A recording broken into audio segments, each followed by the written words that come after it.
Maglagay ako ng mantika sa kawali at painitin. At igisa ko na rin yung bawang. Ihalo lang hanggang sa maglabas ng aroma. At isunod ko na rin yung sibuyas. Ganun lang din, ihalo lang din hanggang sa maluto yung sibuyas.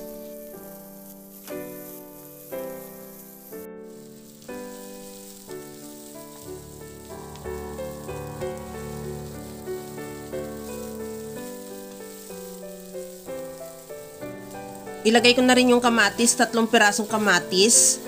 At ihalo hanggang sa maluto yung kamatis, yung talagang lumalabas yung kulay ng kamatis. Habang ginagawa ko yan mga kalasa, kung bago ka pa lang sa aking channel, welcome! At huwag kalimutan mag-subscribe at i-click ang bell button para sa mga notification. At kung dati ka pa, welcome back at i-follow mo na rin ako sa aking Facebook page Lasang Pilipina. Okay na yung ating kamatis, ilagay ko na rin yung pork liempo. Ihalo lang din hanggang sa mag-iba na ang kulay o hanggang sa maglabas na siya ng sarili niyang mantika.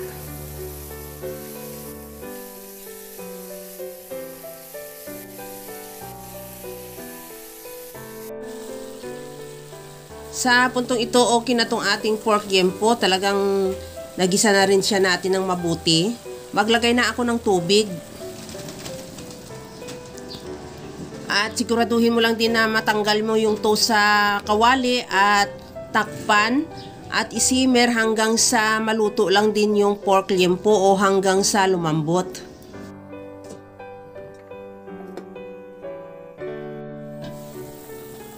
Malambot na rin at luto na yung ating pork liempo.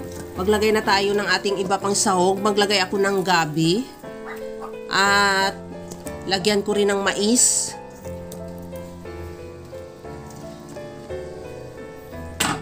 Takpan lang hanggang sa maluto yung gabi at yung mais. Magtimpla na ako ng patis. Lagyan ko rin ng paminta. At ilagay ko na rin yung stem ng pichay, yung pinaka white part niya. At lagyan ko rin yan ng siling green.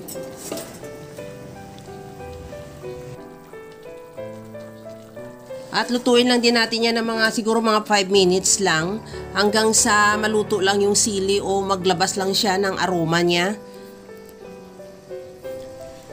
At ilagay ko na rin yung pinakadahon ng pichay.